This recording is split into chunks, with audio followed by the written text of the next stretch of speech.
যারা ধরো গ্রাজুয়েশন করছে অনেকেই জিজ্ঞেস করে যে মানে ঠিক যদি সে ডাব্লিউবিসিএস এর কথা ভাবে তাহলে তার কবে থেকে শুরু করা উচিত, মানে একদম গ্রাজুয়েশনের প্রথম বছর থেকে শুরু করা উচিত নাকি গ্রাজুয়েশনটা ভালো করে করে তো ফাইনাল ইয়ারে গিয়ে গ্রাজুয়েশন ডাব্লিউবিসিএস এর প্রিপারেশন নেওয়া উচিত? তো প্রিলিমিনারি আর মেন্স এই দুটো পরীক্ষার জন্য স্টুডেন্টরা কিভাবে তৈরি হবে? আলাদা করে তারা কি প্রিলিমিনারির জন্য তৈরি হবে, আবার প্রিলিমিনারি পাস করার পরে মেন্স এর জন্য তৈরি হবে, নাকি একটা ইন্টিগ্রেটেড প্রিপারেশন যদি প্রথম থেকেই স্টুডেন্ট নেয় সেক্ষেত্রে সে বেশি লাভবান হয়?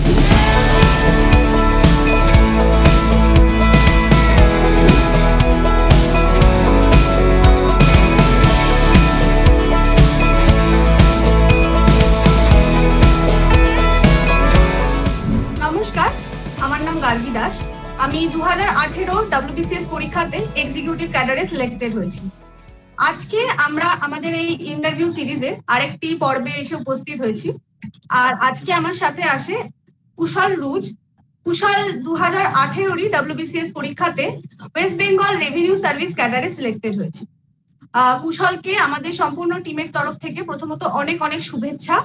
আর আজকে আমাদেরকে নিজেদের জীবনের অনেকটা মানে 1-1.5 ঘন্টা সময় দেওয়ার জন্য অনেক অনেক ধন্যবাদ। কুশল, তোমাকে প্রথমেই যে প্রশ্নটা আমরা করে নেব সেটা হচ্ছে যে এই যে ডাব্লিউবিসিএস এ তুমি আজকে সাকসেসফুল হয়েছো, তো কোথা থেকে, মানে তোমার বাড়ি কোথায়, ব্যাকগ্রাউন্ড কি, তুমি কোন স্কুল কলেজে বা কোন ব্যাকগ্রাউন্ড থেকে আসছো, কি বিষয়ে গ্রাজুয়েশন করেছো, এই ব্যাপারটা যদি আমাদের দর্শক বন্ধুদের সাথে একটু শেয়ার করে নাও তো খুব ভালো হয়। থ্যাংক ইউ গার্গিদি এই টাইমটা দেওয়ার জন্য। আমি স্টার্টিং বাড়ি আমার কান্দি মুর্শিদাবাদে। কান্দি একটা খুবই ছোট টাউন, একটা মুর্শিদাবাদ জেলা। এখানে আমার স্কুলিং করি কান্দিরাজ হাই স্কুলে। সেখানে মাধ্যমিক এইচএস পাস করি।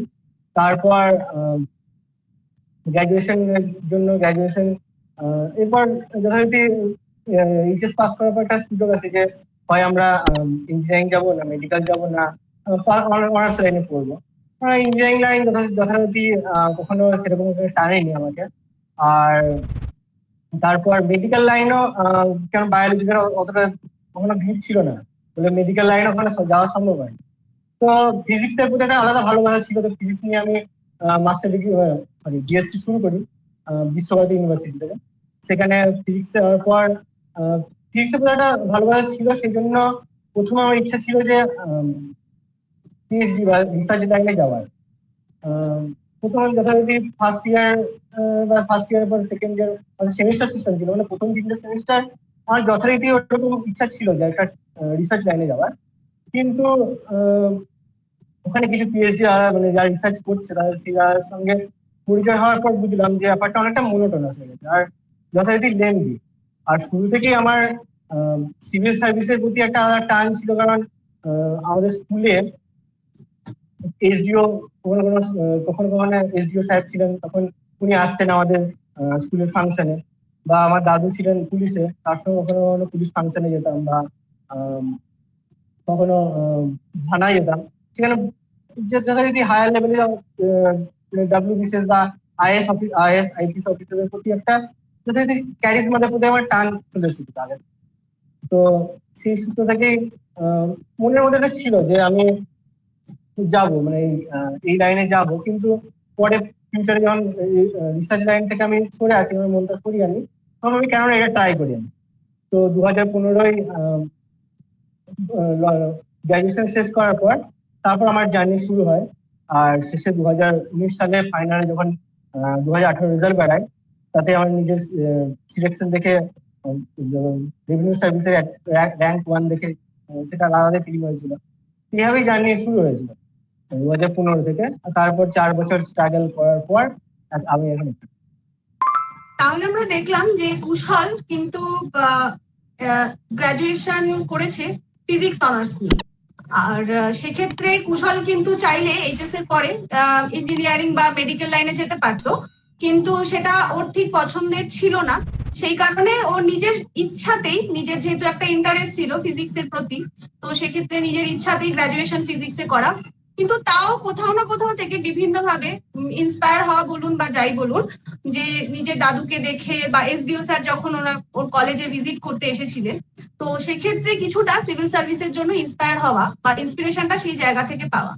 তো এই জিনিসটা আমি সকল দর্শক বন্ধুকে বলতে চাইবো যে তুমি যাই পড়ো, ইন্সপিরেশন তুমি যদি কোথাও থেকে নাও আর তোমার যদি মনে হয় যে না তুমি তোমার যে ওখান থেকে যে ইন্সপিরেশনটা পাচ্ছ সেটাকে তুমি ফলো করবে, তাহলে কিন্তু তুমি যে কোনো সময় সেটাকে ফলো করতে পারো। যেমন কুশলকে আমরা দেখলাম যে ও ফিজিক্সে গ্রাজুয়েশন করার পরেও কিন্তু হায়ার স্টাডির একটা ওর কাছে ভালো সুযোগ ছিল, ও রিসার্চ লাইনে যেতে পারতো, পরে নেট, জেআরএফ, এসআরএফ এইগুলোর পারসিউ করতে পারতো। কিন্তু ওর মনে হয়েছিল যে না, সেই লাইনটা হয়তো ওর ক্ষেত্রে কিছুটা হয়তো ওর মনোটোনাস লাগতে পারে।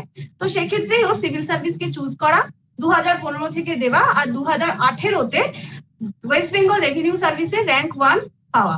তো এই যে সাকসেসফুল জার্নি, এইখানে আমি কুশল অনেকেই জিজ্ঞেস করে, যারা ধরো গ্রাজুয়েশন করছে, অনেকেই জিজ্ঞেস করে যে মানে ঠিক যদি সে ডাব্লিউবিসিএস এর কথা ভাবে তাহলে তার কবে থেকে শুরু করা উচিত, মানে একদম গ্রাজুয়েশনের প্রথম বছর থেকেই শুরু করা উচিত, নাকি গ্রাজুয়েশনটা ভালো করে করে তো ফাইনাল ইয়ারে গিয়ে গ্রাজুয়েশন ডাব্লিউবিসিএস এর প্রিপারেশন নেওয়া উচিত?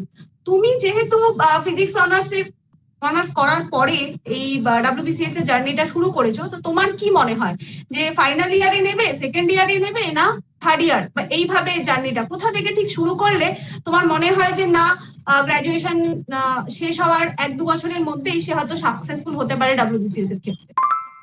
আমি যখন আমার নিজের লাইফ স্টোরি থেকে বলছি, আমি যখন গ্রাজুয়েশন শেষ করলাম, যখন এটা পার্সিউ করার চেষ্টা করলাম, অনেকে হয়তো বলেছিল যে আরো হায়ার স্টাডি শুরু করার পর, যেমন মাস্টার্স করার পর কেন যাচ্ছে না, একটা তো অপশন কমে যেতে পারে, কারণ আমি মাস্টার্স করলে আরো হয়তো ডিফারেন্ট ফিল্ড খুলে যেতে পারে, বা আর তো হায়ার স্টাডিজ করার পর কেন আমি এই লাইনে যাচ্ছি না। কিন্তু আমার মনে হলো যখন গ্রাজুয়েশন, সিভিল সার্ভিসের মিনিমাম ক্রাইটেরিয়া গ্রাজুয়েশন, আমি কেন প্রথম থেকে শুরু করছি না। তো সেই অনুযায়ী আমি গ্রাজুয়েশন থার্ড ইয়ার শেষ করার পর থেকেই যথারীতি প্রিপারেশন শুরু করতে লাগি। তার আগে শুরু করা সম্ভব হয়নি, কারণ সেমিস্টার এক্সাম ছিল, সেই সেমিস্টার এক্সামের প্রিপারেশন করতে হতো, আর প্র্যাকটিক্যাল ছিল ফিজিক্সের, অনার্সের অনেক কিছু চাপ ছিল, সেই অনেক করা সম্ভব হয়নি ওখানে। কিন্তু যদি কারোর সম্ভব হয়, কারোর যদি প্রথম থেকে ইচ্ছা থাকে যে আমি যাব, তাহলে মিডল টাইমে হয়তো এক্সাম ইয়ারলি সিস্টেম হয়, বা তার মাঝে যে বা সেমিস্টার সিস্টেমের মাঝে যে গ্যাপ থাকে, সেই গ্যাপে অনেকে স্টার্টিং করতে পারে, ফাউন্ডেশন স্টার্টিং করতেই পারে। আমাকে যখন কেউ জিজ্ঞেস করে, আমি তাকে তাই বলি যে তুমি যদি এখন গ্রাজুয়েশনে পড়ছো, তাহলে তুমি ফাউন্ডেশনটা স্টার্টিং করতে পারো, কারণ তাতে তোমার টাইম কিছু বেঁচে যাবে। কারণ ফাউন্ডেশন আমরা যদি আমার ক্ষেত্রে পার্টিকুলারলি বলছি, আমি সায়েন্সে ছিলাম, তো যথারীতি জিওগ্রাফি বা হিস্ট্রি বা ইকোনমিক্স স্টার্ট করতে গেলে যথারীতি একটা পেস পেতে হয়েছে, যে আমাকে নতুন করে এগুলো স্টার্ট করে, যেগুলো আমি 5-6 বছর আগে পড়ে এসেছি, নতুন করে সেগুলো স্টার্ট করার জন্য একটা বেসিক থেকে শুরু করা বা ফাউন্ডেশন তৈরি করা একটা যথেষ্ট সময় সাপেক্ষ। তো সেই অনুযায়ী আমি বলবো যে তারা যদি প্রথম থেকে শুরু থেকেই তাদের থাকে, ইচ্ছা থাকে যে এখানে যাবে, তো স্টার্টিং করতেই পারে, সেটা অসুবিধা নাই। কিন্তু হায়ার স্টাডি যে এটা ঠিক নয় যে হায়ার স্টাডি করলেই যে পড়ার গ্রাজুয়েশন করেই যে এখানে আসা যাবে না, বা তার জন্য যে হায়ার স্টাডি দরকার বা তাকে একটু ব্রিলিয়েন্ট হতে হবে, এটা একটা স্টুডেন্টের মিথ। নর্মাল স্টুডেন্টও এখানে আসতে পারে। হ্যাঁ, কুশল যেটা বললো, যে কুশলের সাথে আমিও একেবারেই একমত, যে কোনো স্টুডেন্ট সে যে কোনো ব্যাকগ্রাউন্ড থেকে হোক, যেহেতু আমরা জানি যে ডাব্লিউবিসিএস এর মিনিমাম ক্রাইটেরিয়া হচ্ছে যে তোমাকে হতে হবে।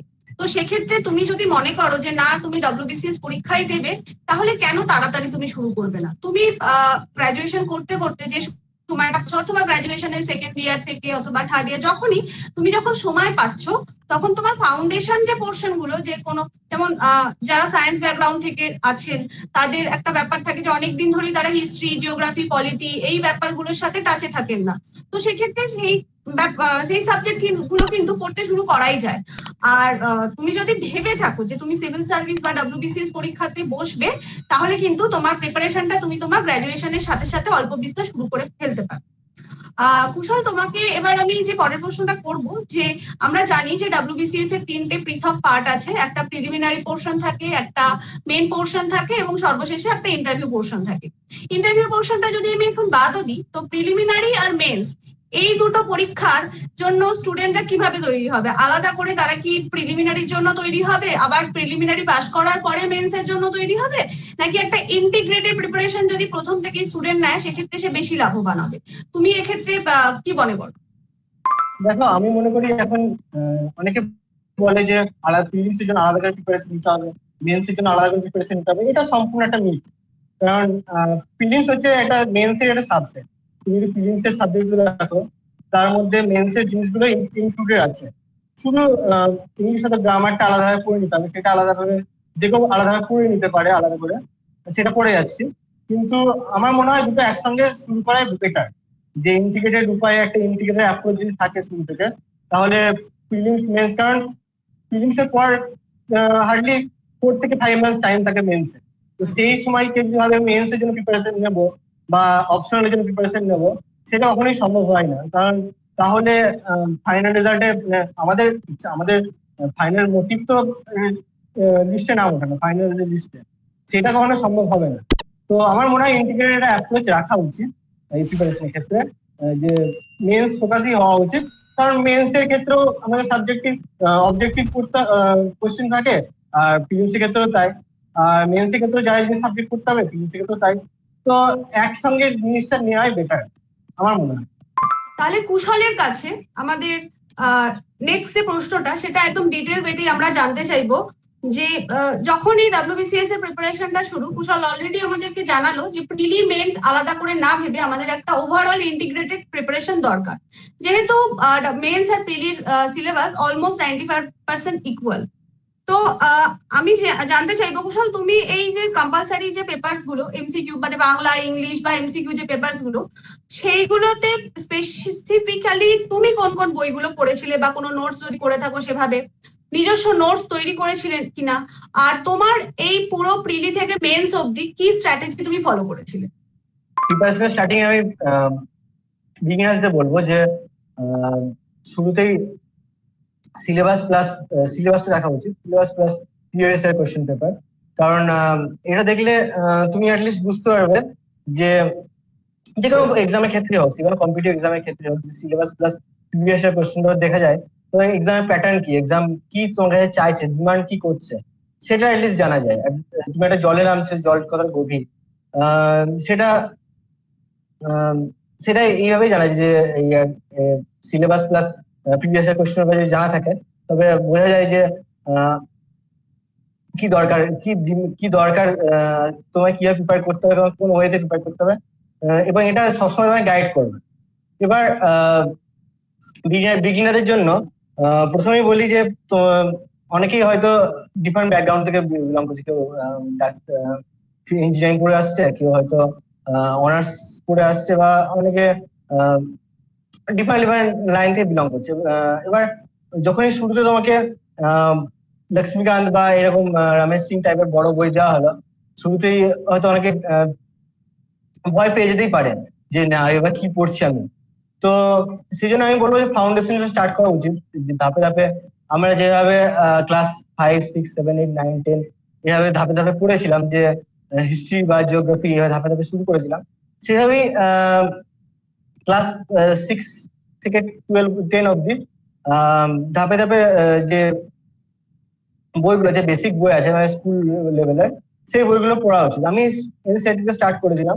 এবার কেউ যদি বেঙ্গলি মিডিয়াম হয়, এনসিইআরটি প্রবলেম হয়, তো সেক্ষেত্রে ওয়েস্ট বেঙ্গল গভর্নমেন্টের বই চুজ করতে পারে, কোনো প্রবলেম নেই।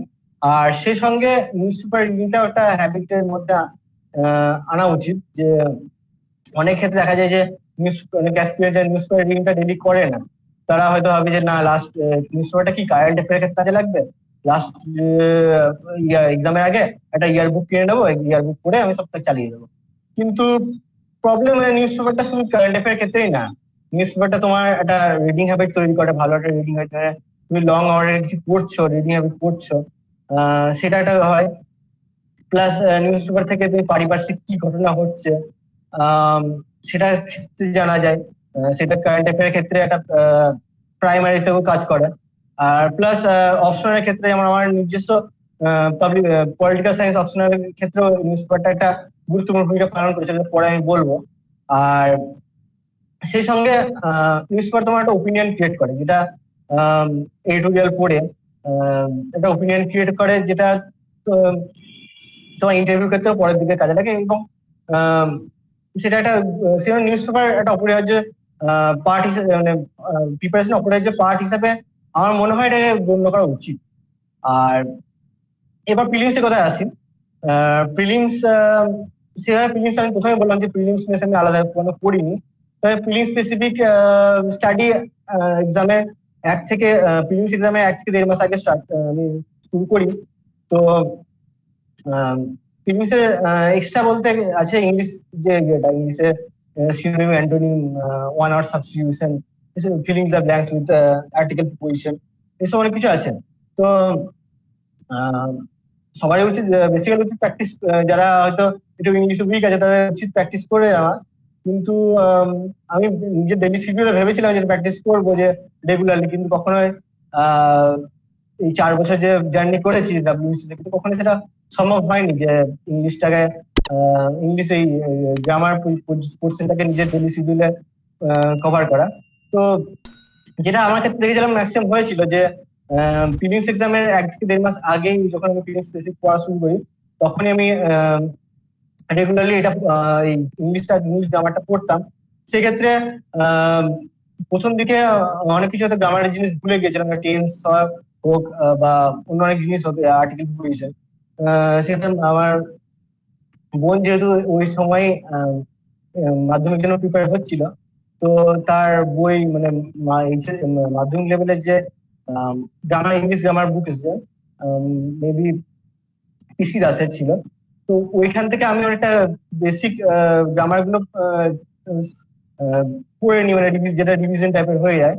তারপর বিভিন্ন অ্যাপস আছে, গ্রেড অ্যাপস আছে, তারপর অনেক কিছু যেগুলো সিজিএল স্পেসিফিক বা ব্যাংক স্পেসিফিক তৈরি করা, মানে প্রিপারেশন নেওয়া হয়, সেসব অ্যাপের থেকে আমি ইংলিশ গুলো ইংলিশ এমসিকিউ গুলো বা ইংলিশ গুলো প্র্যাকটিস করে অনেকটা প্রিপেয়ার করেছিলাম। সেক্ষেত্রে আমি ইংলিশের ক্ষেত্রে স্ট্র্যাটেজি ছিল আমার বেশি না, হার্ডলি আমি জানতাম যে আমার পুরো 25 মার্কস অ্যাচিভ করা আমার ক্ষেত্রে হতো না, সম্ভব না। আমার 10 থেকে 15%, এতেই 15 মার্কস, এতেই আমি স্যাটিসফাইড ছিলাম। এবার ইংলিশের পর আসি হিস্ট্রি পার্টে। হিস্ট্রি প্রিপারেশনের ক্ষেত্রে সবাইকে বলবো যে হিস্ট্রিটাকে পড়ার সময় ক্রোনোলজিক্যালি পড়াটা বা টাইম লাইন ওয়াইজ পড়াটা আমার মনে হয় বেশি ইম্পর্টেন্ট। তারপর কোন ঘটনার সময় কোন ঘটনা পড়ছে, তো কোন ঘটনার সময় কোন ঘটনা রিলেটেড, কোন ঘটনার সেভাবে পড়লে যা কি হয় যে আমাকে যখন কোনো কোশ্চেন দেওয়া হলো, কোনো কারোর কোনো সাল মেনশন করতে দেওয়া হলো কোনো ইনস্টিটিউটে, তো সেক্ষেত্রে আমি একটা আইডিয়া থাকবে না যে এই ঘটনার পরে এই ঘটনা হয়েছে বা এই ঘটনার আগে এটা এটা হয়েছে, এই ইনসিডেন্টটা এই ঘটনার পরে হয়েছে। তো সেই ক্ষেত্রে আমার মনে হয় যে টাইম লাইন ওয়াইজ বা ক্রোনোলজিক্যাল ওয়াইজ পুরোনোটা বেটার। যখনই তুমি পড়বে কোনো বই, যে বুকই পড়া হোক না কেন, তো মনের মধ্যে মাইন্ডসেটে এইটা যেন থাকে যে এটার পর এই ঘটনা হচ্ছে, টাইম লাইন তোমার যেন মাথায় থাকে, যে সেই টাইম লাইনের বাইরে যেন না হয়। যে কখনো হলো একটা সিম্পল উদাহরণ দিচ্ছি, যেন সিপাহি বিদ্রোহ যেন সবাই জানে 1857 হয়েছে, কখনো এটা না না হয় যে না এটা 1950 হয়নি, এটা 18th সেঞ্চুরি মানে 1757 হয়েছে, সেরকম যেন ডাউট না থাকে। তো হিস্ট্রি ক্ষেত্রে যে সোর্স আমি আমি ইউজ করেছিলাম সেটা অ্যানসিয়েন্ট মিডিয়েভেলের জন্য লুসেন্টের বইটা ফলো করেছিলাম। লুসেন্টের যে জেনারেল নলেজের বইটা আছে, সেখানে অ্যানসিয়েন্ট মিডিয়েভেল বইটা যথেষ্ট ভালো করে লেখা আছে। প্লাস তামিলনাড়ুর বোর্ডের বই পাওয়া যায় ক্লাস 11-12 সেখানে অ্যানসিয়েন্ট মিডিয়েভেলটা ভালো করে বোঝা আছে, অনেকে সেটা পড়তে পারে। প্লাস যে কোনো সোর্সও ভালো, তবে আমার এটা এগুলো কনসাইজ মনে হয়েছিল বলে আমি এগুলো পড়েছিলাম। প্লাস এরপর মেন আছে হিস্ট্রির মধ্যে যে মডার্ন ইন্ডিয়া পার্টটা, মডার্ন ইন্ডিয়ার আইএনএম পার্টটা, সেটা খুবই ইম্পর্টেন্ট, সেটা বোথ প্রিলিমস আর মেন্স এর জন্য। তো সেই জন্য আমি স্পেকট্রামে যে মডার্ন হিস্ট্রির বুকটা আছে সেটা পড়েছিলাম। প্লাস সাইডে কিছু কিছু টপিক যেগুলো স্পেকট্রামে ছিল না, তার জন্য বিপিন চন্দ্রর যে ওল্ড এনসিআরটি মডার্ন ইন্ডিয়া বুকটা আছে সেটা সেখান থেকে পড়েছি। এবার নেক্সট আসি যেটা জিএস এর আরেকটা ইম্পর্টেন্ট পার্ট হচ্ছে, সেটা হচ্ছে পলিটি। পলিটি যেটা আমার পলিটিক্যাল সায়েন্স অপশনাল ছিল, সেটা অপশনালের ক্ষেত্রেও কাজে লেগেছে, মানে প্লাস জিএস এর ক্ষেত্রেও কাজে লেগেছে। তো পলিটির সোর্স তো কাউকে এক্সট্রা বলার কিছু নাই, লক্ষ্মীকান্ত যে Bible of cruelty, Indian polity যে বই পড়ার জন্য সেটা বাইবেল মানা হয় যে কোনো প্রিপারেশনের জন্য। তো পলিটির ক্ষেত্রে এবার লক্ষ্মীকান্তটা অনেকটা ভাস্ট দেওয়া আছে, সবটাই হয়তো ডাব্লিউসি এর জন্য ইম্পর্টেন্ট না। তো আমি কিছু টপিকস যেগুলো দেখেছিলাম যে অলরেডি এসেছে, মানে ম্যাক্সিমাম ক্ষেত্রে ফোকাস করা হয়, সেই কিছু টপিক বলছি। যেমন প্রিয়াম্বেল হলো, তারপর সিটিজেনশিপ হয়তো দেয় না, কিন্তু এখন রিসেন্টলি সিটিজেনশিপ নিয়ে অনেক কিছু ইস্যু আসছে নিউজ পেপারে। তো সিটিজেনশিপটা আমার মনে হয় প্রিপারেশন ইনক্লুড করা উচিত।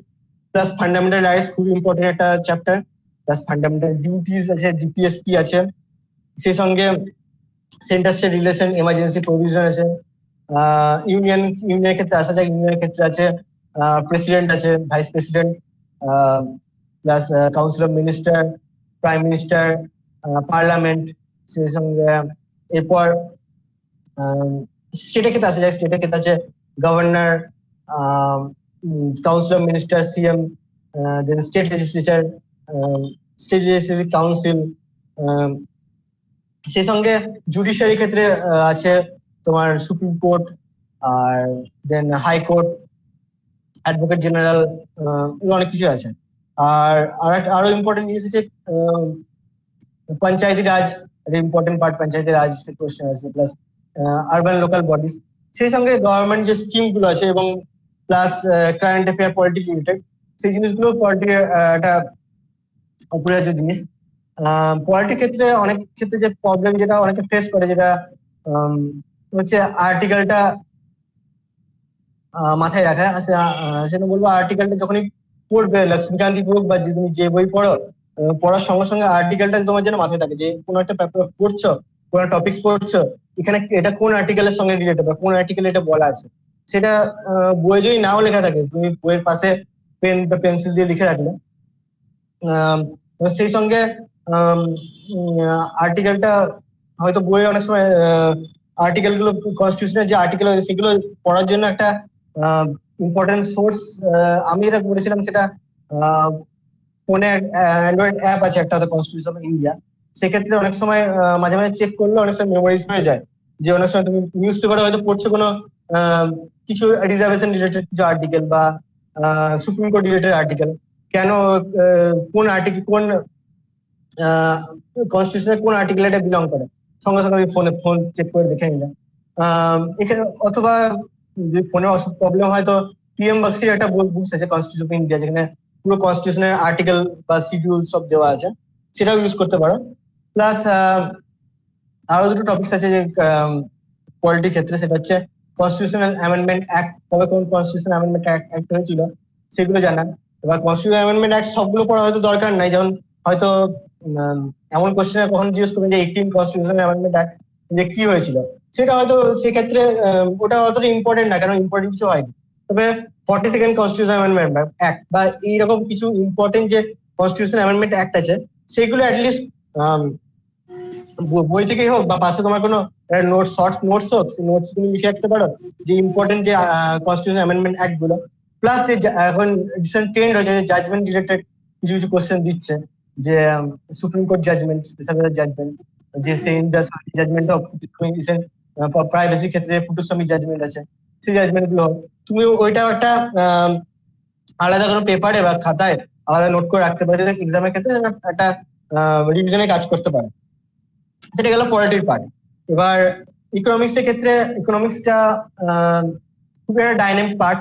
আর ইকোনমিক্স অনেক ক্ষেত্রে অনেকেই বলে যে ডাব্লিউসি প্রিপারেশনের ক্ষেত্রে ইকোনমিক্স একটা খুবই কঠিন, অনেকে লাগে, মানে খুবই একটা ট্রাভেল ক্রিয়েট করে। তো ইকোনমিক্স এর সোর্স আমি মেইনলি ফলো করেছিলাম রমেশ সিং। তবে রমেশ সিং পুরো উপরে রিলাই করিনি, কিছু কিছু সোর্স ইন্টারনেট থেকে, মানে ইউটিউবে অনেক ভিডিও আছে, সে জন্মুলাল প্যাটেলের ভিডিও খুবই ফেমাস একটা, বা আরো অনেক ভিডিও আছে, সেখান থেকে ইকোনমিক্স এর কনসেপ্ট গুলো আমি ওখান থেকে দেখে নিয়েছিলাম। আর প্লাস নিউজ পেপার একটা ইম্পর্টেন্স আছে ইকোনমিক্স এর ক্ষেত্রে। ইন্ডিয়ান এক্সপ্রেসই হোক বা দ্য হিন্দু যে নিউজ পেপার তুমি ফলো করো, সেখানে ইকোনমিক্স এর আলাদা পার্ট একটা বেরোয়, ওর মধ্যে ইনক্লুডেড থাকে।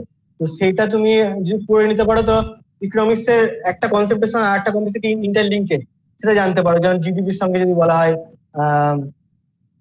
ইনফ্লেশনের সঙ্গে রেপো রেটের কি সম্পর্ক, সেই সম্পর্ক তুমি হয়তো বই থেকে ভালো জানতে পারছে না, অনেক ক্ষেত্রে নিউজ পেপারে বলা থাকে যে সেটা অনেক ক্ষেত্রে জানা যায়। বা নিউজ পেপার বা ইকোনমিক্স এর কোনো একটা পার্টিকুলার টপিকস, সে এফডিআই লেখা, হয়তো এফডিআই লেখা আছে, এফডিআইটা কি, কেন বা কি ক্ষেত্রে কাজে লাগছে, সে সবকিছু নিউজ পেপারকে যদি, আমার মনে হয় যে টাইম নিউজ পেপার পড়ার সঙ্গে ইকোনমিক্স এর পার্টটা পড়ে না হয়, হয়তো প্রথম প্রথম প্রবলেম ক্রিয়েট হতে পারে, কিন্তু ধীরে ধীরে সেটা যদি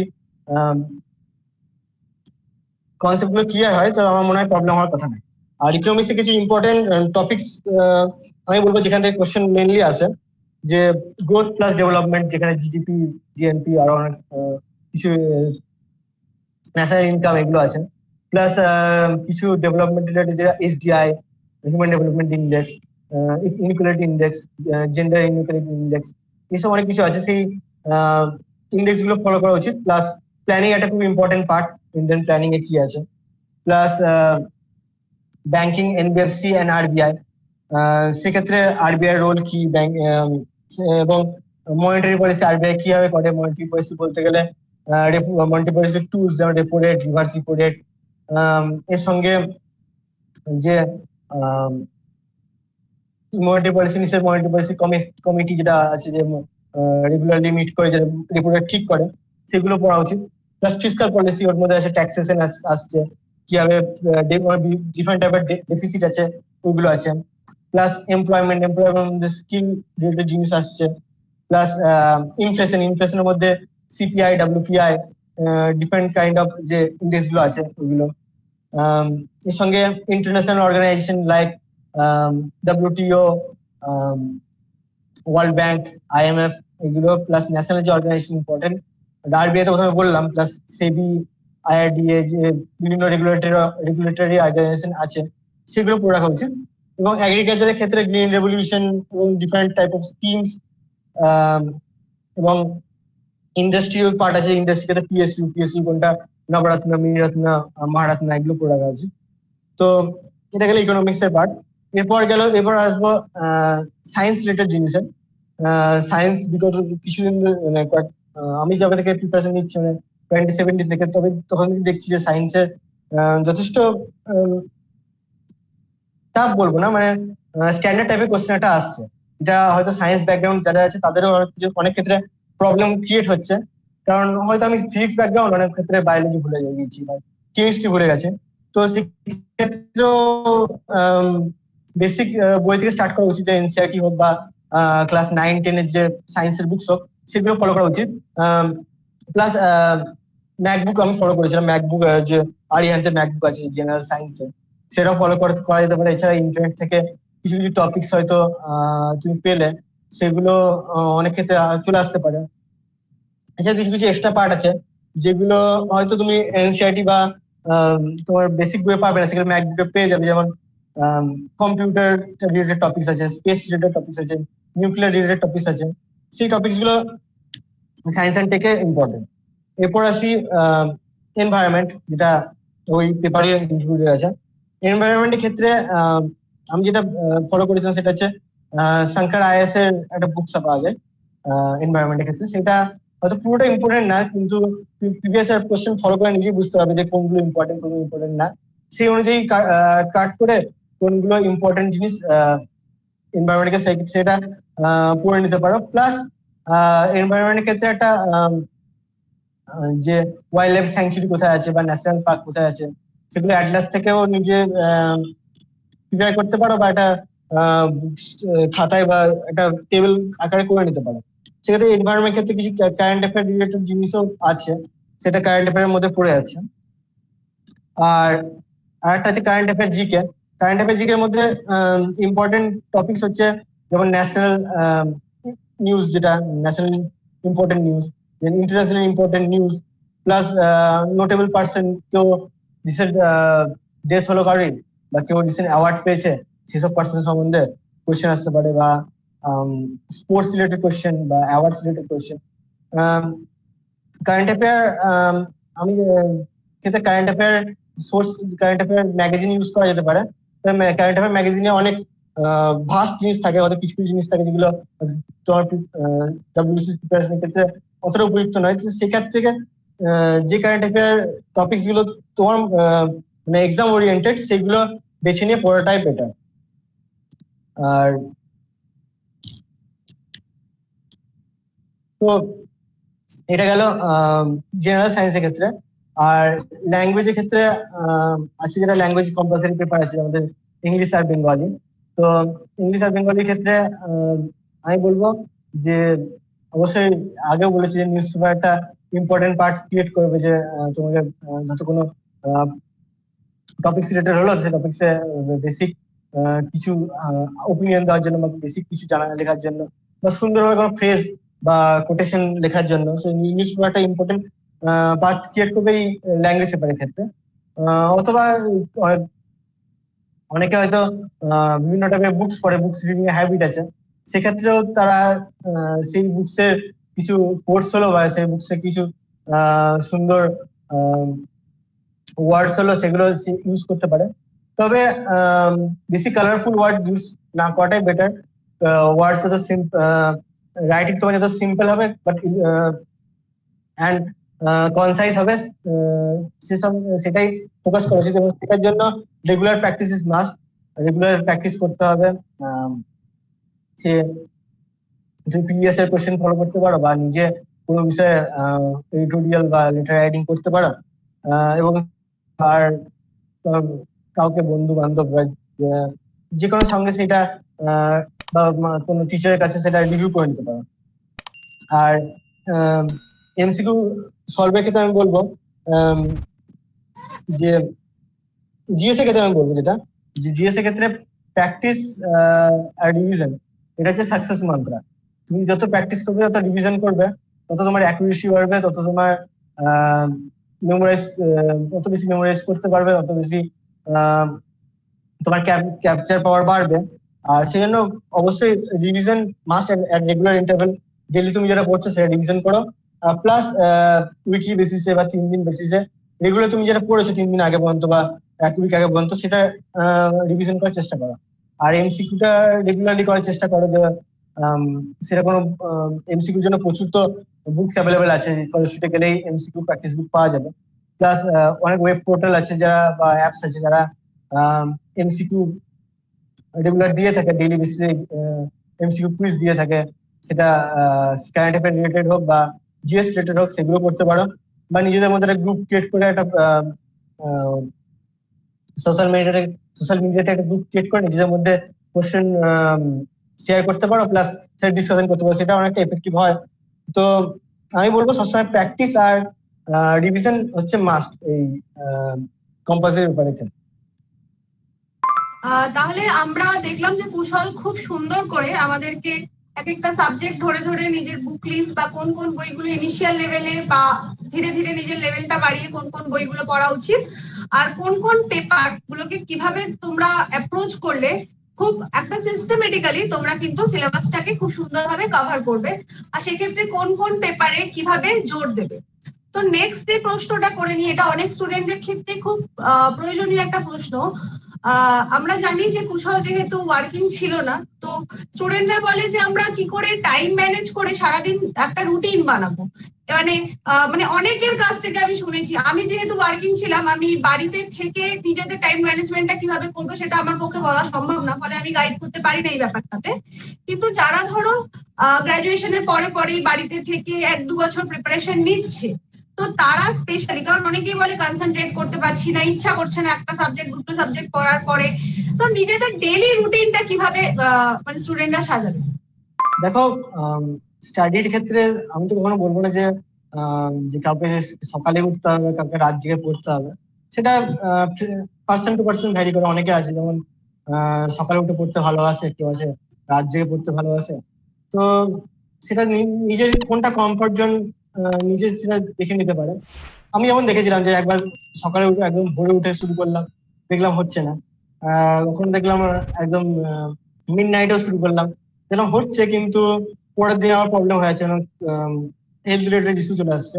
তো আমি মিডল টাইমটাকেই বেছে নিয়েছিলাম, যে সকাল 7টা থেকে উঠে রাত 12টা পর্যন্ত এর মধ্যে আমার ডেলি যা থাকবে তার মাঝখানে 12টা থেকে 7টার মধ্যে ঘুম, আর এর মাঝখানে যা বরফ করে নেবো। আর পড়ার ক্ষেত্রে ফ্লেক্সিবিলিটি রাখাই উচিত, কারণ নিজের মতো করে 3টে শিডিউল ভেঙে নিয়েছিলাম, যে 3টে স্টেজ ভেঙে নিয়েছিলাম, যে তিন তিন মানে 2 ঘন্টা বা 3 ঘন্টা এরকম স্টেজ। সকালের ক্ষেত্রে 8টা থেকে 11টা পর্যন্ত বা 12টা পর্যন্ত একটা স্টেজ ছিল, তার মাঝখানে গ্যাপও রাখতাম, যে ধরো 2 ঘন্টা আমি পড়লাম, 2 ঘন্টা পড়ে তার মাঝে কোনো গ্যাপ গ্যাপ হলো, তারপর আবার 2 ঘন্টা পড়লাম, বা গ্যাপের পর দুপুরে আবার 1 ঘন্টা পড়লাম, আবার রাতে বেলা আবার 3 ঘন্টা পড়লাম। এবার একটা 6-7 ঘন্টার মোটামুটি একটা টাইম করে নিয়েছিলাম। তার সেই কারণ একবার টানা পড়া কখনো আমার পক্ষে সম্ভব ছিল না, আর কারোর ক্ষেত্রে সম্ভব না, কারণ নিজের যতই হোক এই লং টার্ম প্রিপারেশন, তো একটা মনোটনি চলে আসতেই পারে, যে এতক্ষণ ধরে এই জিনিসটা পড়ছি, একটা মনোটোনাস লাইফ চলে আসছে, তো তার মাঝে নিজেকে নিজের জন্য টাইম বের করা, বন্ধু বান্ধবের জন্য টাইম বের করা, ফ্যামিলির জন্য টাইম বের করা, এসব অনেক কিছুই করা যেতে পারে। তো আমার মনে হয় যে একটা স্টেজ 2 ঘন্টা বা 3 ঘন্টা স্টেজ রেখে তার মানে নিজে বের করা উচিত, নিজে ভেবে নেওয়া উচিত যে কোন টাইমে আমি কমফোর্টেবল হচ্ছি। প্রথম কথা দেখতে হবে নিজের কমফোর্টেবল কোনটা, সেই অনুযায়ী একটা স্টেজ বার করা উচিত। আর প্লাস দেখতে হবে কোন টাইমে আমার প্রোডাক্টিভিটি ভালো হচ্ছে। অনেকের ভালো হতে পারে সকালবেলায় প্রোডাক্টিভিটি ভালো হতে পারে, বা রাতের বেলায় প্রোডাক্টিভিটি ভালো হতে পারে।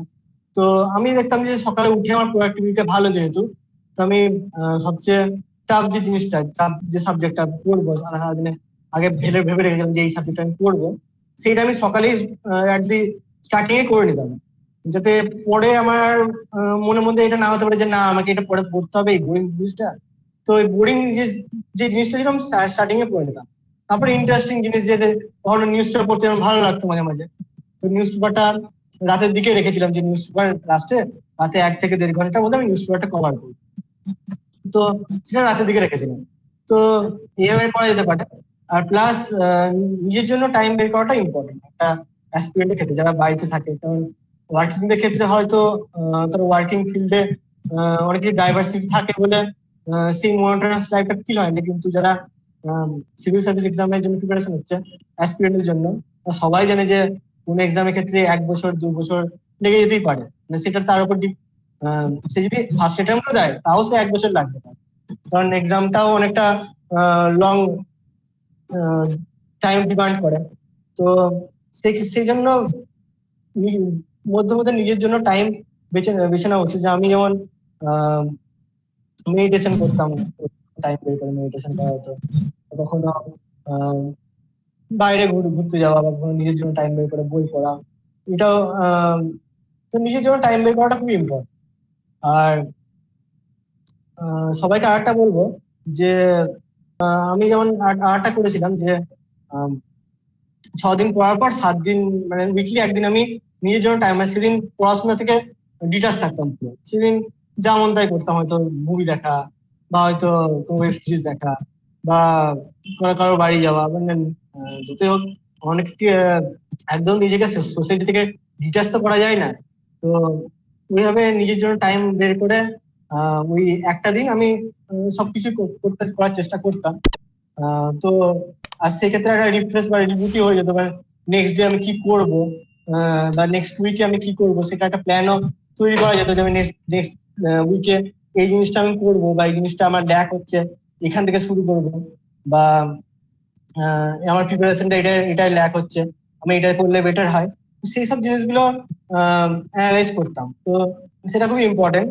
আর নিজেকে অ্যানালাইজ করাটা একটা খুবই ইম্পর্টেন্ট জিনিস, কারণ তোমার নিজেই নিজেকে একমাত্র মোটিভেট করতে পারে। তুমি যতই ইউটিউবে বা অন্য কোথাও টিভিতে কোনো মোটিভেশনাল স্পিকার দেখলে, বা একদিন কোনো কোনো টপারকে দেখে নিলে কথা বলতে, খুবই ইন্সপায়ার হয়, 2 দিন পড়তে বসলে 3 দিনের আবার যা কার তাই।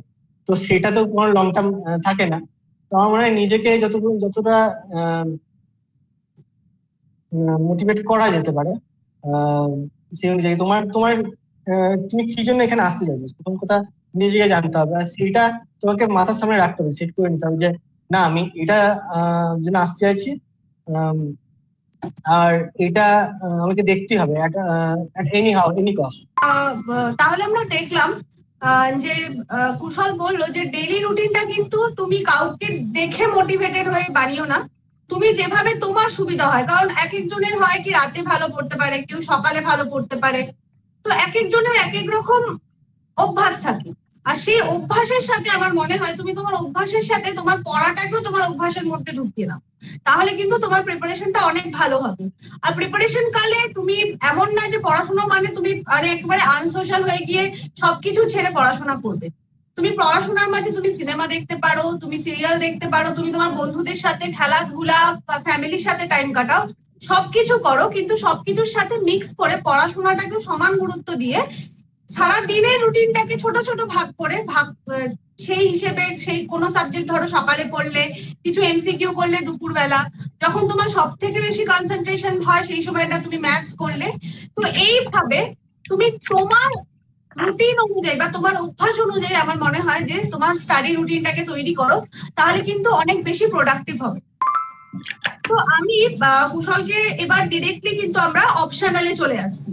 অপশনালে প্রথমত হচ্ছে কুশলকে আমার একটাই মানে যেটা ফার্স্ট প্রশ্ন হওয়া উচিত, গ্রাজুয়েশনে ফিজিক্স অনার্স ছিল, একটা সায়েন্স ব্যাকগ্রাউন্ড, তো সেখান থেকে তুমি ফিজিক্স অপশনাল হিসেবে না নিয়ে কেন পলিটিক্যাল সায়েন্স আইআরটাকে অপশনাল হিসেবে নিলে?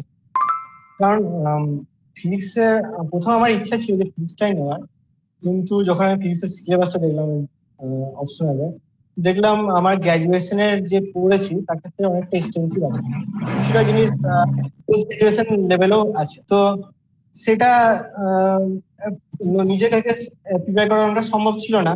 তো আমি তখন দেখতে লাগলাম যে কোনটা নেওয়া যেতে পারে যেটা আমি ইন্টারেস্ট আছে বা গ্রো করছে। আমি 3-4টে অপশন সেই অনুযায়ী চয়েস করলাম, যে আহ, দুটো অপশন চয়েস করেছিলাম ইনফ্যাক্ট, যে পলিটিক্যাল সায়েন্স আর আজকে সোসিওলজি। তো সেই অনুযায়ী দুটোর সিলেবাস দেখলাম, টপিকগুলো দেখলাম, বেশ ভালো লাগলো। আম, তারপর বই আমি পিডিএফ ডাউনলোড করে নিয়েছিলাম, যে কোনো আম, একটা ইম্পর্টেন্ট যে বইগুলো রিনাউন্ড বই যেগুলো আছে মানে পলিটিক্যাল সায়েন্সের বা সোসিওলজি, বই পিডিএফ ডাউনলোড করে দু-তিনটে চ্যাপ্টার আমি পড়ে নিলাম দুটোর ক্ষেত্রে। দেখলাম পলিটিক্যাল সায়েন্সটা পড়তে আমার বেশি একটু ইন্টারেস্ট, তো সেখানে আমি দেখলাম তাহলে আমি পলিটিক্যাল সায়েন্সটাই নিয়ে নিই।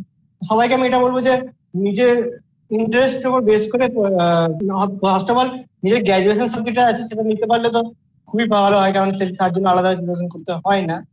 কিন্তু গ্র্যাজুয়েশন বা পোস্ট গ্রাজুয়েশন যেটা নিয়েছো সেটা যদি নিতে পারো তো সম্ভব হয়, আর যদি না নিতে পারো তোমার যেটা ইন্টারেস্ট আছে, কারণ লোকের কথা শুনে নেয়, অনেকে হয়তো বলে যে এটা স্কোরিং বলে এটা নেওয়া যেতে পারে, বা কেউ হয়তো বলছে যে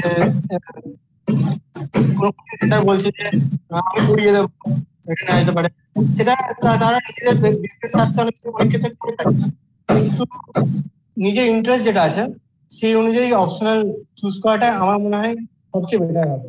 কারণ নিজের ওই অপশনাল নিয়ে তোমাকে 2-3 বছর পড়া করতে হবে, ওই অপশনাল নিয়ে তোমাকে কোশ্চেন প্রিপেয়ার করতে হবে, গোটা বই পড়তে হবে। তো নিজের যেটা ইন্টারেস্ট ফার্স্ট অফ অল সেই অনুযায়ী চয়েস করা বেটার। আর অপশনাল ক্ষেত্রে অনেকে হয়তো বলে যে কোন মিডিয়ামে লিখবো, ইংলিশ না বেঙ্গলি।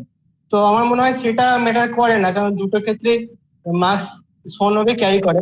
তুমি যদি ঠিক মতো লিখতে পারো, ঠিক মতো অ্যান্সার রাইটিং করতে পারো, দুটো ক্ষেত্রে সেম মার্কস ক্যারি করবে। কখনোই পিএসসি কখনোই ডিসক্রিমিনেশন করে না যে কে কোন মিডিয়ামে লিখছে। কিন্তু আমি যে আমি ইংলিশ মিডিয়াম চুজ করেছিলাম ফার্স্ট অফ অল, অলরেডি গ্র্যাজুয়েশনে ইংলিশ বই ফলো ইংলিশ বই পড়তাম, তো একটা হ্যাবিচুয়েটেড হয়ে গেছিলাম যে অনেকদিন বেঙ্গলি থেকে ডিটাচ ছিলাম। আর প্লাস দেখলাম যে পলিটিক্যাল সায়েন্সের ক্ষেত্রে যে ম্যাটেরিয়াল গুলো অ্যাভেলেবেল সেগুলো ইংলিশের ক্ষেত্রে অনেকটা বেশি অ্যাভেলেবেল আছে, বেঙ্গলি ক্ষেত্রে সেটা অনেকটা কম। তো ম্যাটেরিয়াল দিক থেকে দেখেও আমি ইংলিশ লিখতে পারলাম। সে অনেকে ম্যাটেরিয়াল পড়েও বাংলার পরে নিজের অনুযায়ী বাংলা লিখতে পারে, সেটা কোনো ম্যাটার করে না। তবে নিজের ইন্টারেস্ট অনুযায়ী অপশনাল চুজ করাটাই আমার মনে হয় সবচেয়ে বেটার হবে। আর স্কোরিং আর আনস্কোরিং এর ব্যাপারটা পুরোপুরি একটা মিথ।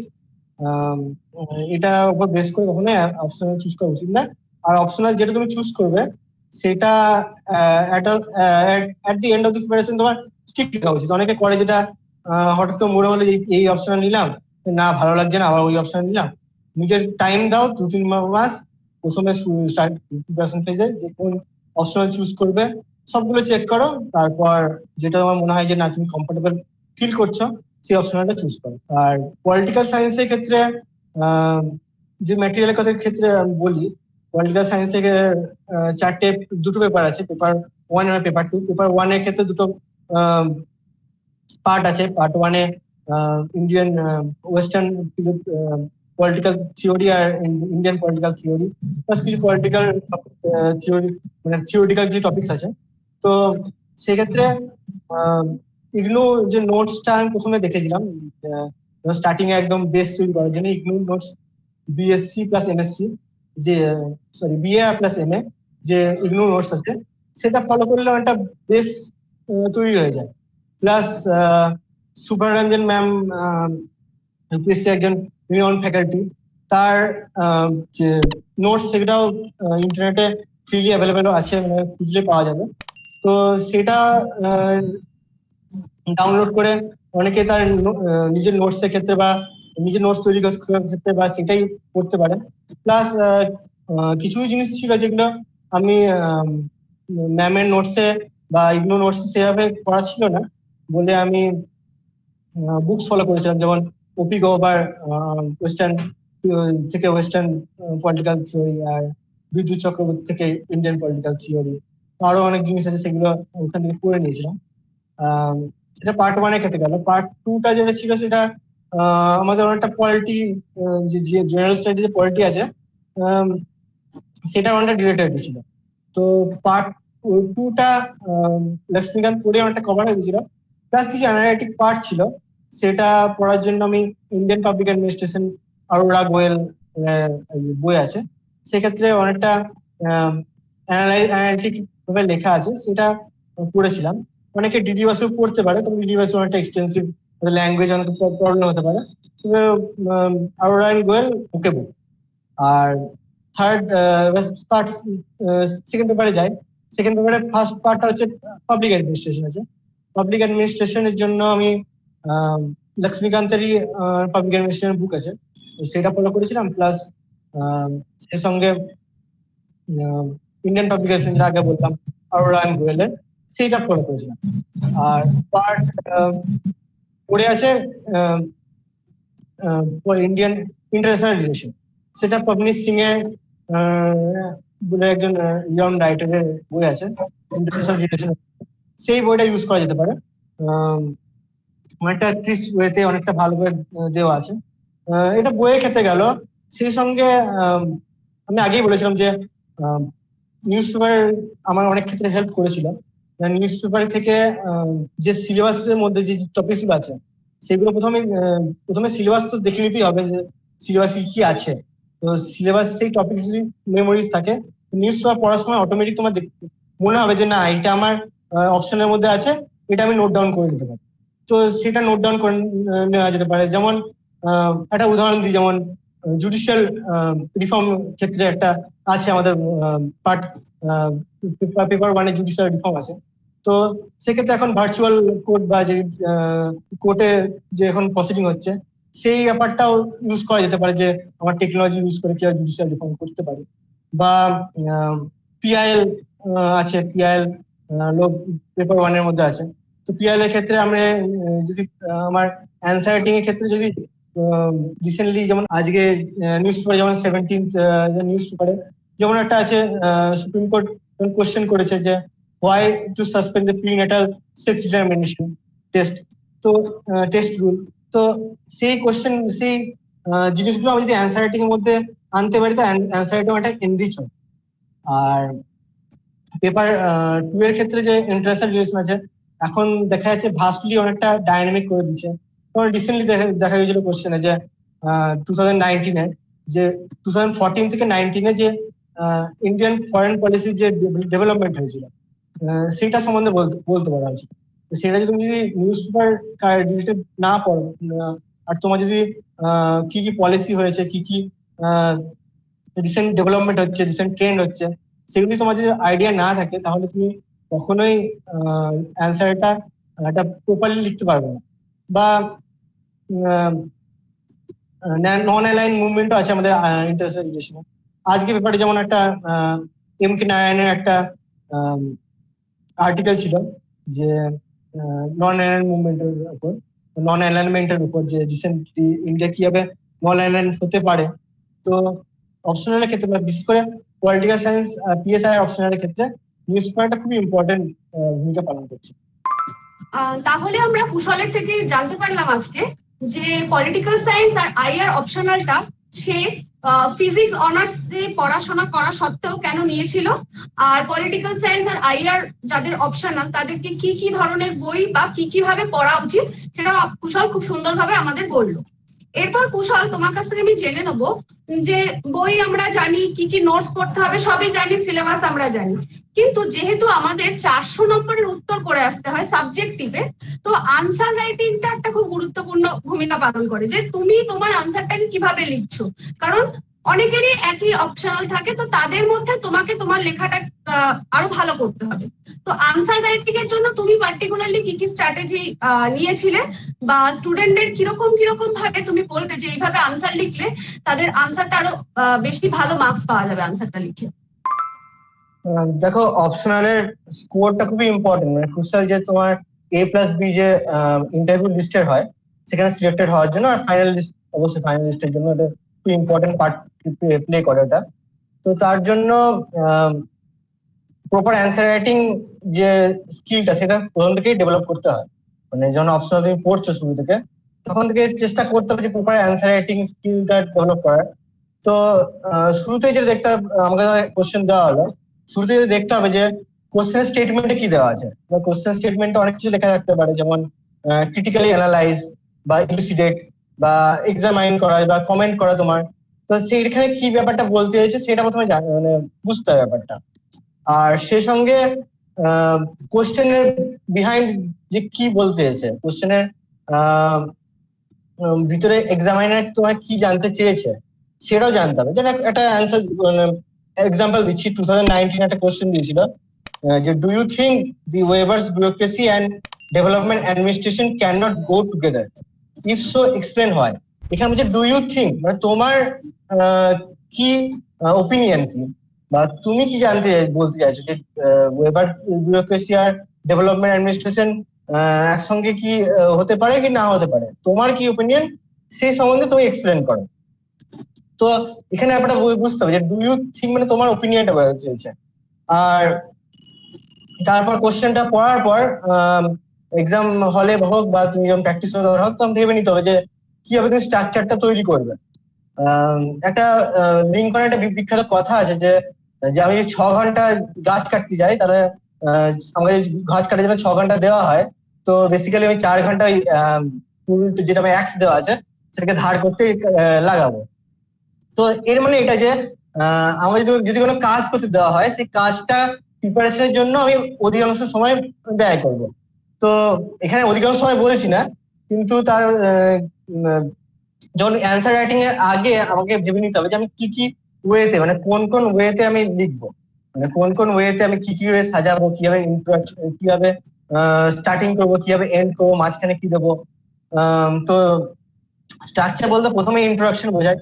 ইন্ট্রোডাকশন বলতে যে কোশ্চেনটা দেওয়া আছে তার একটা ওভারঅল জেনারেল ওভারভিউ প্রথমে দিতে হবে, যে সেটা যে কোনো কোশ্চেন নিয়ে হোক, ধরো ওয়েবার ব্যুরোক্রেসি নিয়ে হলো তো ওয়েবার ব্যুরোক্রেসি নিয়ে বলতে হবে, বা ডেভেলপমেন্ট অ্যাডমিনিস্ট্রেশন নিয়ে হলো ডেভেলপমেন্ট অ্যাডমিনিস্ট্রেশন নিয়ে শুরুতে একটু বলে দিতে হবে, মানে স্টার্টিংটা ওখানে করে দিতে হবে।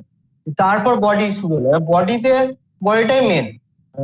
বডিতে তোমাকে কি কি বলা আছে, কোন কোন পার্টে বলা আছে, সেই অনুযায়ী প্যারাগ্রাফ ওয়াইজ আমি যেটা করেছিলাম যে বিভিন্ন পার্টের জন্য, মানে যে কোনো একটা পার্টের জন্য একটা প্যারাগ্রাফ, সেকেন্ড পার্টের জন্য সেকেন্ড প্যারাগ্রাফ, সেটা কোশ্চেনের উপর ডিপেন্ড করে। কখনো সেটা পয়েন্ট আকারেও লেখা যায়। যেমন একটা কোশ্চেন আমি বলছি যে 2019 দিয়েছিল যে discuss origin role and success of SAARC. তো এখানে 3টে পার্ট আছে, অরিজিন, রোল অ্যান্ড সাকসেস। তোমাকে আলাদা আলাদা পার্টে পার্টে ওটা লিখতে হবে, যে বডির মধ্যে যে আলাদা সাকসেস, রোল আর অরিজিন, যাতে এক্সামিনার সামনে বুঝতে পারে যে তুমি কোনটা কিভাবে কোনটা কি কনভে করার চেষ্টা করছো। সেখানে সাবহেডিং দেওয়া যেতেই পারে অনেকের ইচ্ছা করলে।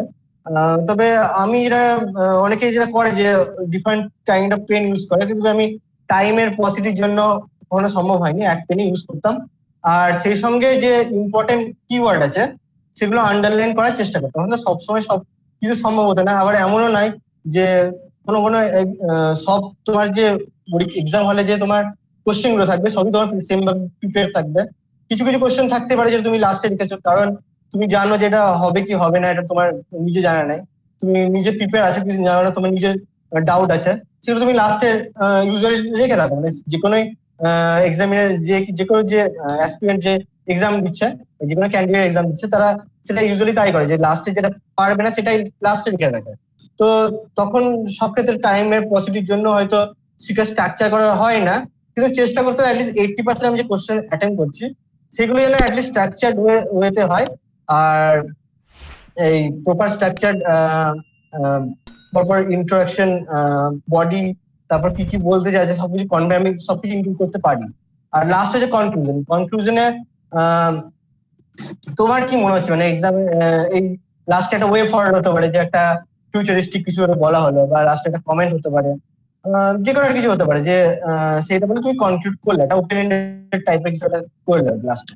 আর সেক্ষেত্রে আগেই বলেছিলাম যে নিউজ পেপার টা অবশ্যই পলিটিক্যাল পিএসআইআর অপশনালের ক্ষেত্রে একটা ভালো সোর্স বলা যেতে পারে। তো সেখানে কোশ্চেনটাকে যে অ্যান্সার রাইটিং, তোমার অ্যান্সার রাইটিং এ এনরিচমেন্টের জন্য হয়তো কোনো ডেটা ইনক্লুড করলে, সেখানে গভর্নমেন্ট ডেটা হতে পারে কোনো, বা রিসেন্ট কোনো ঘটনা হয়েছে সেটাকে ইনক্লুড করে দিতে পারলে, তো সবকিছু সেভাবে এনরিচমেন্ট হয়। আর প্লাস ইন্ট্রোডাকশন বা কনক্লুশন দিচ্ছ বা বডিতে যখন দিচ্ছ, সেক্ষেত্রে কোনো কোটেশন হোক বা কোনো নিউজ পেপারে পড়ে তোমার কোনো টপিকে কোনো ওয়ার্ড ভালো লাগলো বা কোনো একটা ফ্রেজ ভালো লাগলো সেটা হোক, বা কোনো একটা বিখ্যাত কোনো সোশ্যাল মিডিয়াতেই হোক বা ইন্টারনেটে হোক, কোনো একটা কোটেশন দেখলে সেটা তুমি ওখানে ইনক্লুড করতে পারো। তো এটা গেল স্ট্রাকচারের কথা। আর অবশ্যই হ্যান্ড রাইটিংটা একটা ম্যাটার করে। তো হ্যাঁ, এমন না যে সবসময় সবারই যে একটা আর্টিস্টিক হ্যান্ড রাইটিং হবে, সেটা তো আমারও ছিল না বা কারোর অনেকেই হয় না। তো হ্যাঁ, অ্যাটলিস্ট যেন লেজিবল হয়, অ্যাটলিস্ট যেন এক্সামিনার পড়ে বুঝতে পারে তুমি কি বলতে চাইছো। অনেক ক্ষেত্রে দেখা যায় যে হ্যান্ড রাইটিং না হওয়ার জন্য, তুমি ভালো না হওয়ার জন্য তুমি বেটার লিখো, কারোর চেয়ে কম নাম্বার পাচ্ছে। তো হ্যান্ড রাইটিংটা যদি কারোর বাজেট থাকে বা সেই মতো, তাহলে একটা স্কোপ যদি থাকে তাহলে ইমপ্রুভ করতে হবে। তো আর সে সঙ্গে প্র্যাকটিসটা খুব ইম্পর্টেন্ট, কারণ তুমি যদি শুরু থেকেই ডাইরেক্ট এক্সাম হলে গিয়ে যদি তুমি ভাবো যে তুমি জানো যে কিভাবে স্ট্রাকচার লিখতে হবে, কিভাবে তুমি কি কি ডেটা তুমি সবই জানো, কিন্তু তুমি এক্সাম হলে তুমি যাচ্ছ ডাইরেক্টলি লিখতে বসে যাচ্ছ, হয়তো সেই স্ট্রাকচার ওয়াইজ তুমি যেটা করতে চাইছো সেই স্ট্রাকচার ওয়াইজ হবে না, বা হয়তো তোমার টাইম লিমিট এক্সিড লেগে যাচ্ছে, তুমি জানতে পারছো না তোমার হ্যান্ড রাইটিং স্পিড কতটা। তো আগে থেকে প্র্যাকটিস করাটা একটু ইম্পর্টেন্ট। প্র্যাকটিসের সোর্স নাও থাকে, ওল্ড পুরোনো ওল্ড কোয়েশ্চেন পেপার সলভ করা যেতে পারে, লাস্ট 10 ইয়ার্স হোক, লাস্ট 5 ইয়ার্স হোক, সেখানে কোয়েশ্চেন পেপার সলভ করা যেতে পারে। আর প্র্যাকটিস হয়ে যদি সম্ভব হয় কোনো টিচার বা কোনো বন্ধু বা যদি সেই সেম অপশনাল করে থাকে তাহলে তো খুবই ভালো। না থাকলেও রিভিউ করা, যাদের কারোর কাছে রিভিউ অ্যাটলিস্ট করা যেতে পারে, টিচার হোক বা কোনো বন্ধু হোক, অ্যাটলিস্ট যেন আমি স্ট্রাকচারে লিখতে পারছি সেটা অ্যাটলিস্ট ট্রাই করতে হবে। তো এইভাবেই আমি বলবো প্র্যাকটিসটা মাস্ট, যে তুমি যখন অপশনাল পড়ছো অ্যাটলিস্ট একটা রেগুলার টাইম বেসিস হোক, 3 দিন অন্তর হোক বা 1 উইক অন্তর হোক, ডেইলি হোক, যেভাবে হোক তুমি প্র্যাকটিস যদি করো, আমার মনে হয় অপশনাল ক্ষেত্রে 55%, 60% বা 50% অ্যাটলিস্ট মার্কস তোলাটা এমন কিছু কঠিন কিছু না। তাহলে দেখলাম যে কুশল যেটা বললো যে এটা খুবই ইম্পর্টেন্ট। ইভেন আমিও সকলকে বলি যে তোমরা চেষ্টা করো প্রথমত তো কোয়েশ্চেন পেপারটা দেখেই যে জানা জানা টপিক দিয়েছে বলে লিখতে শুরু করো না।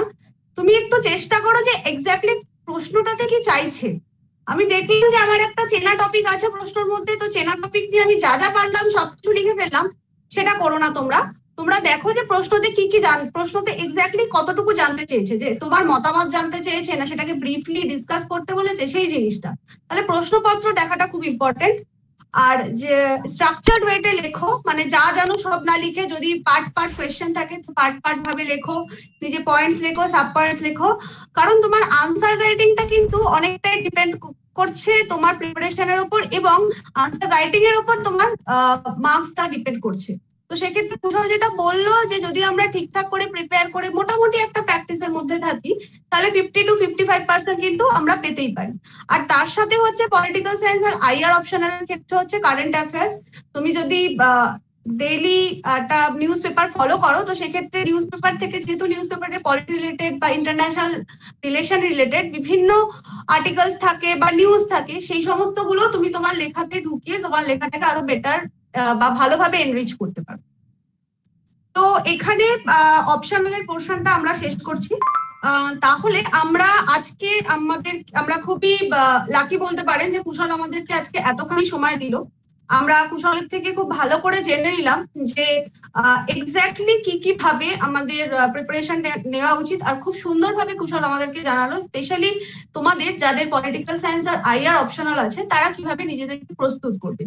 তো এই বিষয়ে কুশল আমার তোমার জন্য লাস্ট কোয়েশ্চেন আমাদের এই পার্ট 1 এর, যে তুমি আজকে সাকসেসফুল, তো এই সাকসেসের ক্রেডিট তুমি কাকে দিতে চাও? অবশ্যই আমি আমার মা বাবাকে যেরকম তারা কখন সবসময় আমাকে সাপোর্ট করেছে, অবশ্যই আমার মা বাবার বোনও আছে যে তারা সবসময় সাপোর্ট করেছে। আমি ক্লাস 12 এর পর যখন আমি বলেছি যে অনার্স পড়বো বা ইঞ্জিনিয়ারিং যাবো না, মেডিকেল যাবো না, জয়েন্ট এন্ট্রান্স দেবো না, এরকম বলেছিলাম, তারা সেক্ষেত্রে আমাকে সাপোর্ট করেছিল। বা তারপর আমি অনার্স এর পর যখন বললাম না আমি সিভিল সার্ভিস প্রিপারেশন দেবো, তারা সেক্ষেত্রে আমাকে সাপোর্ট করেছে। ওখানে কোশ্চেন করেনি যে কেন তুই পারছিস না বা কেন তুই কিছু করছিস না। হ্যাঁ, হয়তো অনেকের মতো অনেক কিছু প্রিভিলেজ আমার ছিল না, কিন্তু এই প্রিভিলেজটা আমার ছিল যে সবসময় সাপোর্টটা আমি পেয়েছি। মানে আর অবশ্যই আমার কিছু বন্ধু আছে তারা সেই মতো আমাকে সবসময় সাপোর্ট করে গেছে। তারা আমি তাদের কাছে কিছু শিখেছি, তাদের কিছু শিখিয়েছি। এই শেখাপড়ার মধ্যে নিজেরও অনেক এনরিচ হয়েছে, মানে পার্সোনাল ডেভেলপমেন্ট হয়েছে বা অনেক কিছু জানা গিয়েছে মানে লাইফ সম্বন্ধে। আর এটা সেই জন্য সবাইকে বলবো যে অ্যাটলিস্ট নেগেটিভ পিপল থেকে যেন দূরে থেকে পজিটিভ পিপল থেকে সঙ্গে যত টাইম কাটানো যায়, তাদের সঙ্গে ইন্টারেকশন করা যায়, তাদের সঙ্গে কথা বলা যায়, তাহলে নিজের লাইফে অনেক কিছু প্রবলেম, স্ট্রেস, ডিপ্রেশন যেগুলো হয় সেগুলো অনেক কিছু দূর হয়ে যায়। সেটাই। ধন্যবাদ কুশল এতটা সময় আমাদেরকে দেওয়ার জন্য। আশা করছি যখন চাকরিতে জয়েন করবে তখন নিশ্চয়ই আরো ভালোভাবে নিজের রোলটা প্লে করতে পারবে। এই বলে আজকে আমরা কুশলের সাথে এই ইন্টারভিউ সিরিজের পার্ট 1 পোর্শনটা শেষ করলাম। আগামী দিন আবার কুশলের সাথে আমরা যোগাযোগ করে নেবো যে কুশলের ইন্টারভিউ প্রিপারেশন নিয়ে আরেকটা আলাদা দিন আমরা নিশ্চয়ই আসবো আপনাদের কাছে। আর আপনাদের সকলকে, মানে আপনারা বলবো না, আমি তোমাদের বলবো, কারণ তোমরা আমার সকলের ভাই বোনের মতো। তো আশা করছি কুশলের এই স্ট্র্যাটেজি বা প্রিপারেশনের টিপস গুলো তোমাদের কাজে লাগবে, আর তোমরা তোমাদের প্রিপারেশনের ক্ষেত্রে সেই জিনিসগুলোকে কাজে লাগাবে। এই বলে তোমাদের সকলকে অনেক অনেক ধন্যবাদ এই সেশনটা দেখার জন্য, আর তোমাদের সকলকে অনেক অনেক বেস্ট অফ লাক তোমাদের আগামী দিনের পরীক্ষার জন্য। নমস্কার।